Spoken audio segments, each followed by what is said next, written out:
पुणे जिल्ह्यातील 63 धोकादायक पूल आता पाडले जाणार आहेत। जिल्हाधिकारी जितेंद्र डुडी यांनी या संदर्भात निर्णय घेतलाय। 80 पेक्षा जास्त पुलांची डागडुजी होणार आहे। पुन्हा दुर्घटनेनंतर जिल्हा प्रशासन खडबडून जागं झालं। जवळपास 63 असे ब्रिजेस आहे जे धोकादायक आहे आणि त्याला कुठल्याही प्रकारच्या आता रिपेअर करण्याची परिस्थितीमध्ये नाही आहे।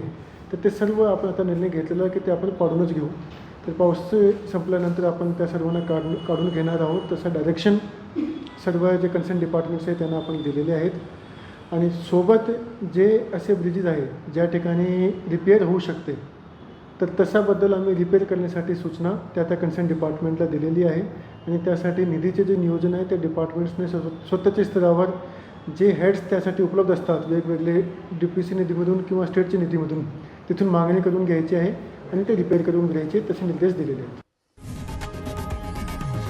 लोकशाही मराठी ऐका, पहा, जागरूक रहा।